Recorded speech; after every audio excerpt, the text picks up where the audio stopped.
De alguna manera hay una presión en este momento sobre el aparato productivo privado que en el Ecuador no petrolero, que está inhibido, está estacionado, no tiene los márgenes, no tiene el crecimiento económico que antes tuvo, entre otras razones, porque la propiedad privada se ha vuelto un insulto, una mala palabra hoy en día con los camaradas de la Revolución Ciudadana, y porque adicionalmente, pues como práctica de esta ideología, también hay un acoso impositivo y tributario a la empresa privada. Y eso redunda en perjuicio social, porque la empresa se achica, se implosiona, se acorta y hay menos empleo, hay menos trabajo. Es decir, siempre el tiro termina saliendo por la culata. Uno de los factores de este acoso, de este cerco a la empresa privada ecuatoriana, es el campo tributario, y muy concretamente hoy vamos a hablar del anticipo al impuesto a la renta, que un experto tributario como Carlos Calero lo considera inconstitucional. Carlos, le doy una muy cordial bienvenida. Ahí está el tema, tenga la bondad de desarrollarlo. Gracias, muy amable, buenos días. Primero, el artículo 41 de la Ley Orgánica de Régimen Tributario Interno contempla el pago del anticipo del impuesto a la renta, da una fórmula de cálculo, ¿verdad?, que va sobre los activos, el patrimonio, ingresos, costos y gastos, que nada tienen que ver con la utilidad. Esto está en vigencia con la Ley de Equidad Tributaria, que salió publicada el 29 de diciembre del 2007. ¿Cuánto tiempo tiene, le pregunto, Carlos, el pago del anticipo al impuesto a la renta aquí en el Ecuador? ¿Cuánto tiempo tiene de vigencia? Y quiero que usted me diga, desde el punto de vista tributario del desarrollo empresarial, si ese anticipo cabe, tiene sentido o debiera eliminarse. Bien, primero, esto del anticipo del impuesto a la renta está contemplado desde el año 91. Las retenciones en la fuente son también mecanismos de pagos anticipados de los impuestos, pero la Constitución desde el 78... Son ayudas al fisco, ¿no? Así es. El fisco adquiere liquidez a través de estos anticipos. Sí, por un lado se va recaudando anticipadamente los impuestos.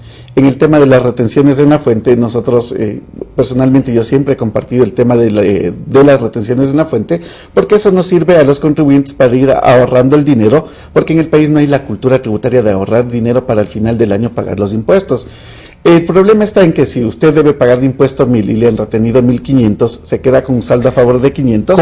Con crédito tributario. Se queda con crédito tributario, pero este crédito tributario no es como en otros países de Estados Unidos. Que se devuelve en efectivo. Se devuelve en efectivo, en cheque, o la crédito está con cargo a la próxima declaración. Está con cargo a la próxima declaración, y en muchas de las ocasiones los contribuyentes no saben que pueden reclamar esos valores. Y lo olvidan. Y lo olvidan, lo dan por perdido.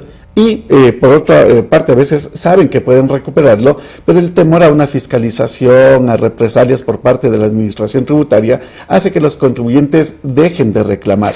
Entonces, vamos por esto. En principio, el pago del anticipo es una forma de ir aprovisionando, ¿no es cierto?, con anticipación, de ir ahorrando para pagar el impuesto a la renta. Así es. Segunda cosa, debiera devolverse en legítimo sentido en efectivo, porque en efectivo se paga. Así es. Bueno, vamos al porcentaje de esa retención. La fórmula anterior del anticipo del impuesto a la renta estaba dado sobre el impuesto a la renta causado un 50%, menos las retenciones en la fuente que le hayan practicado.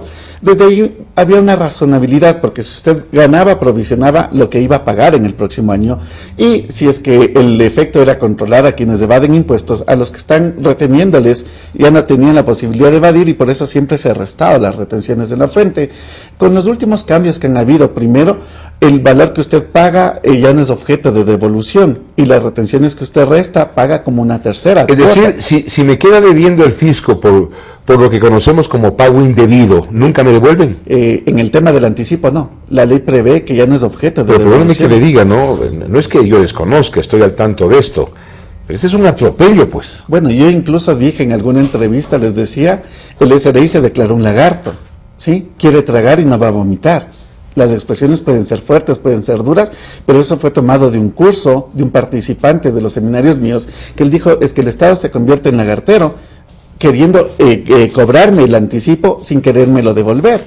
Entonces, yo le digo, es cierto, o sea, comparto su criterio, por eso lo repito. La fórmula cambió en tal sentido, ¿verdad? Que la semana anterior hay un reportaje interesante en el diario El Comercio, donde se establece que es la única vía de cobrar los impuestos a los contribuyentes que declaran en cero, porque hay cerca de 32,000 contribuyentes que no han pagado nada de impuesto, que su impuesto causado es cero. Ese es el otro lado, esa es la otra orilla en la que me permito, yo personalmente, conferirle razón a Carlos Mar Carrasco. ¿Cómo es posible que 32,000 empresas en el Ecuador sigan declarando que no ganan nada, que trabajan para el Papa? ¿Y por qué siguen trabajando? Yo le voy a poner dos ejemplos. Un ejemplo citado en el diario El Comercio es de Odebrecht, en donde el impuesto a la renta causada es cero y su anticipo pagado son $688,000. ¿Cómo empate esas dos cosas? Primero, el día miércoles que yo estuve en asesorías en Guayaquil, me decía, yo no sé si, este empresario me dijo, yo no sé si tú sepas, pero Odebrecht no opera años en el Ecuador. ¿Sí? Solo tiene sus bienes, ¿verdad? Tiene sus activos, tiene su patrimonio, no genera ingresos, no genera gastos, no genera utilidad. Y cualquier rato el Estado, vía anticipo, se le va a llevar todos los bienes que tiene. Toda la infraestructura. Toda la infraestructura que tiene, porque le van descontando $688,000 al año. Entonces déjeme preguntarle, si Odebrecht solamente tiene equipos aquí, pero no tiene actividad económica, por tanto no trabaja, no produce márgenes, no produce impuesto, no genera impuesto, perdóneme que le diga, ¿por qué es que paga anticipo? Porque la ley así lo prevé, ¿verdad? Y ellos para poder... Pero si no es renta, tener equipos no es renta. Pues lo mismo, entonces de ahí viene, si usted le cobran el anticipo sobre activos, patrimonio, ingresos, costos y gastos, nada tiene que ver con la utilidad. Y al no tener nada que ver con la utilidad, ¿verdad? La fórmula prevé el cálculo y el pago del anticipo del impuesto a la renta. Entonces el Estado sigue lagarteando. El Estado sigue lagarteando, primer ejemplo. Segundo ejemplo, y ahí sí voy a poner el ejemplo que pasó en mi compañía el año anterior. En el 2010 comenzamos una construcción de una hostería en Tonsupa para hacer un centro de capacitación del asesor contable. Toda la construcción técnicamente pudimos haber mandado al activo fijo o al gasto. La norma prevé que si el valor no es significativo, usted puede enviarlo al gasto.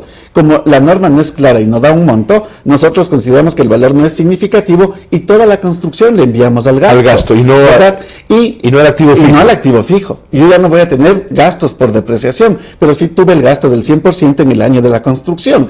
En este caso tenemos ingresos, un X valor, gastos un poquito más que todos los ingresos, porque terminamos a pérdida en ese año, ¿verdad? Pero si me van y me revisan todos los documentos... La inversión iba a recuperarse en capacitación, en crecimiento, ¿no es cierto? Tiene que ver con el talento giro humano del negocio, tiene que ver con el giro del negocio, ¿verdad? Y al tener que ver con el giro del negocio, el gasto es un gasto deducible según el artículo 10 de la Ley Orgánica del Régimen Tributario. Por tanto, descontable. Por lo tanto, es descontable. Ingresos, gastos, y la utilidad fue cero. El impuesto a la renta causado es cero. Así todo, ¿qué pasó? Así todo, nos tocaba pagar un anticipo de $4,000. Pero como nosotros, ojo, venimos dando en los cursos nuestros, capacitando a la gente que no debe pagar el anticipo por cerca de 4 años, yo no dije, yo no voy a ser el primero en coger y pagar, ¿verdad? Nos llegó la liquidación de pago del anticipo y nosotros hemos procedido a impugnar. Tenemos 20 días laborables para proceder a impugnar. Después de la impugnación, nosotros nos acercamos al Departamento de Cobranzas para que nos suban a lista blanca, al Estado tributario por 12 meses. Porque uno de los grandes problemas que tenemos los contribuyentes es que como usted no paga, de pronto no sabe que debe impugnar, está emitida la liquidación, se convierte en una deuda en firme y al ser una deuda en firme le sacan de lista blanca de un estado tributario para poder imprimir comprobantes de venta, retención y documentos complementarios por el plazo de 12 meses. Pero nosotros, como sabemos todo el procedimiento, acudimos a cobranzas, nos subieron a 12 meses para facturar y nosotros estamos trabajando de lo más normal. ¿Cuántos contribuyentes sabemos todos de esos procedimientos? Una minoría. Este momento, a pesar de que la masa de contribuyentes ha crecido ostensiblemente en el Ecuador, ¿no? Sí, ha crecido, o sea, bueno, dicen que hay mucha cultura tributaria en el Ecuador, yo digo que lo que hay es una cultura de miedo, de espanto. Y le iba a sacar la palabra de la boca y decir lo que hay es una cultura de terror, sí. Terror de Estado, sí, entre comillas. Terrorismo. Bueno, usted me ha dicho que hay aberraciones indexadas a la ley. Así es, usted las acaba de explicar muy nítidamente. No necesito ninguna explicación adicional y creo que los televidentes tampoco. Vamos ahora a indexar esto mismo a lo constitucional. El artículo 165, numeral 1 de la Constitución de la República del Ecuador, establece que, decretado el estado de excepción, uno, se podrá recaudar anticipadamente la recaudación anticipada de tributos, ¿verdad? Es decir, que la Constitución, dentro de los derechos, dice se pueden violar cualquiera de los derechos en un estado de excepción, incluido cobrar los impuestos de manera anticipada. En un estado de excepción. En un estado de excepción, en un estado de lo que se conocía antes de emergencia, mediante un decreto ejecutivo que ordene la recaudación anticipada de los tributos, no mediante el artículo 41 de la Ley Orgánica. Porque el artículo 41 norma la generalidad de la conducta tributaria, no norma el 41 de la Ley tributaria, no norma excepciones, así de simple.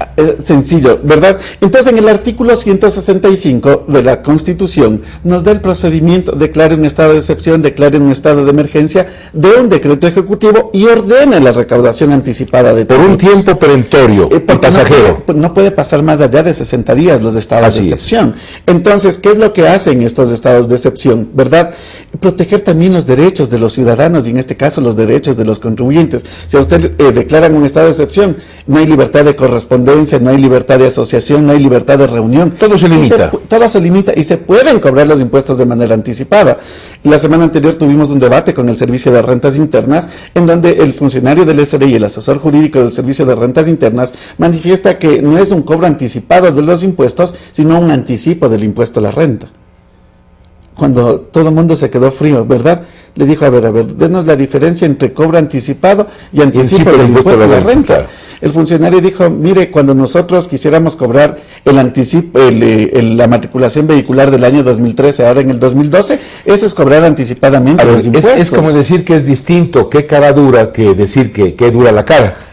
Más o menos, ¿verdad? Yo siempre digo, eso viene a ser una cantinflada, ¿sí?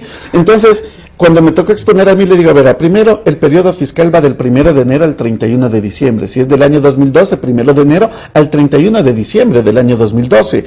Ahí nosotros, ¿verdad? Al final del año vamos a cerrar los libros, vamos a consolidar, sumar todos los ingresos, sumar todos los costos y gastos, determinar la utilidad, si es que hay la utilidad, que se convierte en la base imponible para efectos tributarios, y de ahí yo voy a ver si es que debo pagar el impuesto a la renta del 2012 en el 2013, cuando cierre el periodo fiscal. Yo ahorita no podría cerrar contablemente los libros y determinar la utilidad que va hasta la fecha desde pero como una proyección. Pero como una proyección, no como una realidad económica. Es decir, como una variable, como un futuro que puede darse o no. Y eso no es, perdón que le diga hasta donde entiendo, eso no es tributable. Pues. Por Dios, entonces, por eso es que la norma nos da, y el artículo 68 del Código Tributario habla del hecho generador, de la base imponible, de la cuantía del tributo, y todas las normas que hay para la exigibilidad de la obligación. Porque el derecho tributario es fundamentalmente fáctico, es un asunto de hecho, es por las transacciones económicas hechas, los márgenes logrados, no es sobre futuros. El derecho tributario no es un derecho actuarial. Pero claro, sacar a valor presente el impuesto que usted me debe pagar a la fecha.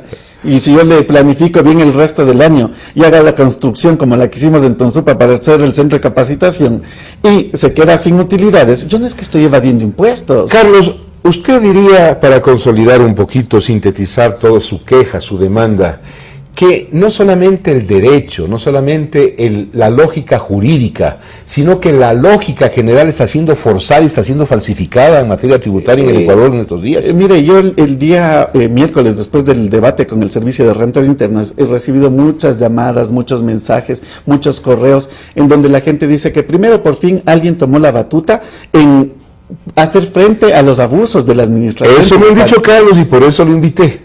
Eso me ha dicho mucha gente, porque su presencia aquí se debe a cerca de 20 llamadas telefónicas en los últimos 10 días que me han pedido que lo invite.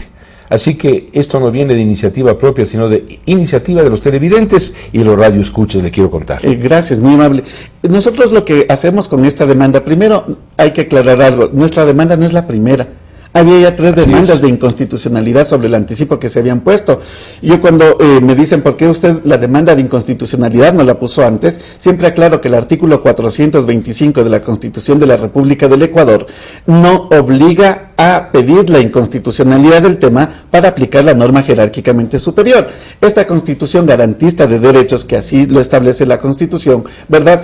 Dice, sabe que usted aplique la norma jerárquicamente superior sin que haya sido declarado inconstitucional, para de ese modo respetar los derechos que usted tiene como ciudadano y en este caso como contribuyente. Claro, la holgura jurídica que plantearon los asambleístas en Montecristi, de que es una Constitución garantista, y este es un Estado de derechos, no de derecho, de derechos, le permite al gobierno interpretar como derecho constitucional lo que le venga en gana.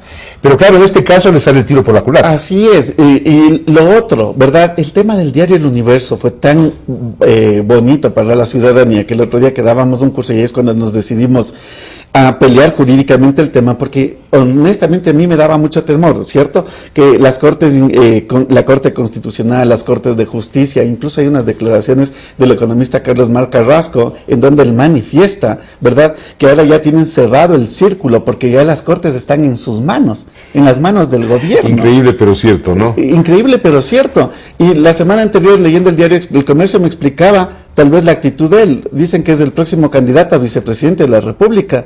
Bueno, hay algunos, le cuento, ¿no? Hay algunos. José Francisco Ceballos también se lo nombró en su Está José momento. Francisco Ceballos, está el economista González del Seguro Social, está Carlos Mar Carrasco, está Juan Pedro Diego Perencejo y Sutano. Bueno, pero primero lo que uno no se explica es la parte técnica. No creo que un funcionario de ese nivel, en la posición que él está, ¿verdad?, salga a decir que las cortes ya están en manos de ellos y ahora sí pueden cerrar los círculos. ¿Cómo se explica usted eso? Usted se explica eso porque la juridicidad democrática es una cosa, Carlos, y usted lo sabe, y la juridicidad totalitaria, ¿no es cierto?, es otra cosa. De los fascismos de izquierda o de derecha son cosa muy distinta. Entonces, ellos tienen una justificación. Ellos ven el derecho, ven el Estado de Derecho, ven la juridicidad, ven esta cosa legal desde su enfoque, que es un enfoque unidimensional. Mire, yo en algunos seminarios y en algunas entrevistas siempre he dicho lo siguiente, ¿verdad? No se puede legislar con el criterio de que todos somos evasores hasta no probar lo contrario. En un Estado socialista creen que los empresarios crecemos defraudando al fisco y explotando a los trabajadores. Creen que la propiedad privada es un robo. Y no es así. Hay gente que el otro día me preguntaban y yo les dije, mi esposa estaba espantada, ayer me decía, por favor, no digas eso, cambia el discurso, ¿sabes qué? Si es de dejar votando la tributación, no nos estamos muriendo de hambre. Usted que le diga a su señora, no te preocupes, mijita, porque todavía no estamos en Cuba, eso al menos parece. Sí, pero es el espanto, es el temor, le digo, eso es lo que hay que... con el tema del diario El Universo, es lo que nos va a servir y lo que nos está abriendo los ojos. Cuando yo les di a conocer la inconstitucionalidad del tema, una persona dijo, ¿por qué no demanda la inconstitucionalidad? Le digo, porque las cortes están en manos del gobierno. Ahora, voy a esto, Carlos, y perdone que le interrumpa. Hasta aquí tiene usted un 10 sobre 10, no soy nadie para calificarlo, pero usted ha sido muy claro, muy nítido, muy didáctico, y además muy respaldado en lo legal y lo constitucional. Voy a decirle algo, en el terreno práctico usted está perdiendo el tiempo, es un saludo a la bandera. ¿Usted cree que la Corte Constitucional le va a dar razón en su demanda? Usted está, discúlpeme, le digo con respeto, loco de la cabeza. Es lo que nosotros estábamos pensando, pero ¿por qué le acabo de manifestar esto? Cuando nosotros dábamos el seminario, hubo una persona que nos despertó y nos hizo abrir los ojos, dijo, demande la inconstitucionalidad del tema, porque si las cortes no le dan la razón, usted puede hacer lo que hizo el diario El Universo, internacional, claro. Porque están derechos económicos, que son derechos de las personas, que están siendo violentados. Y que tienen que ver básicamente y a la postre con derechos humanos fundamentales. Por lo mismo. Entonces usted sí puede demandar a la Corte Internacional. Ahora le encuentro el sentido de esa demanda. Entonces, nosotros ahí decidimos, después de 2 años de haber estado dando a conocer a la ciudadanía que el tema era inconstitucional, que pueden aplicar la norma jerárquicamente superior, coger y demandar, ¿sí? Y ojalá, yo siempre digo el tema del diario El Universo, no quede ahí, como ya les dieron el perdón, no sigan con las instancias, porque no se puede crear una jurisprudencia en donde digan tiene la razón haberle dado 40 millones de dólares. En este ámbito de cosas, y para terminar, Carlos, a mí me preocupa algo que al gobierno, no sé si le preocupa o no, que una vez que esto termine, porque nada es eterno, nada es para siempre, el gobierno actual, la tal revolución ciudadana tendrá un fin, y en ese momento va a haber tal aguacero, van a tener que escampar de la cantidad de demandas, no solamente en el derecho interno, sino en el derecho internacional. Y yo creo, tengo la sospecha de que esto ya les está no asustando, les empieza a aterrorizar. Hay una persona dueña de un canal de televisión que decía, todas las cosas constitucionales de aquí están pegadas con babas y cualquier instante esto se va al suelo, ¿verdad? Y es lo que usted acaba de manifestar en otros términos, ¿sí? El Estado no puede abusar de los derechos de los contribuyentes. Nosotros, como firme el asesor contable, jamás hemos propendido a que la gente haga cosas ilegales, cosas indebidas. Nosotros siempre hemos tratado de educar, y si bien vivimos de educar, hemos preferido vivir de educar a vivir de la ignorancia, ¿verdad? Cuando algún instante el Servicio de Rentas Internas me había propuesto, en el 2005, septiembre del 2005, si no me equivoco, me había propuesto que deje de dar los seminarios y vaya y me líe el SRI, porque por mi culpa no pueden llegar a la meta de recaudación propuesta, yo les había dicho que a mí no me interesaba, porque ellos viven de aplicar reglamentos, resoluciones, espanto, susto, miedo, y esa estrategia de terrorismo que ha utilizado el Servicio de Rentas Internas, hoy ve uno en manos del gobierno. Terminemos con una alusión a Vladimir Ilich Lenin, que dijo, la forma de acabar con la clase media en cualquier parte del mundo es agobiarle con impuestos. Vladimir Ilich, alias Lenin. Mi querido Carlos, un gusto de verle, venga, aquí está usted por pedido de la gente, ¿no? Gracias, muy amable. Esperemos que la gente pierda el miedo, no el respeto a la administración tributaria, ¿verdad? Jamás los contribuyentes a veces no les permite actuar, los temores por no saber si están haciendo bien o malas cosas. Si uno se educa, organiza y planifica el tema tributario, va a perder los miedos a la administración tributaria. Porque le asiste la razón. Sí, porque uno sabe, sabe que el artículo 165, numeral 1 de la Constitución está sobre el 41 de la Ley Orgánica de Régimen Tributario Interno, y el 425 obliga a aplicar la norma jerárquicamente de la superior Constitución. De la Constitución. Gracias, Carlos. Amigas y amigos, cuando acá el mate, la razón, la lógica, al ser humano le dan el respaldo de su actuación, primero se pierde el miedo, y el acto subsiguiente a perder el miedo es el heroísmo. El heroísmo depende de la lógica y de la inteligencia y de la razón en gran medida.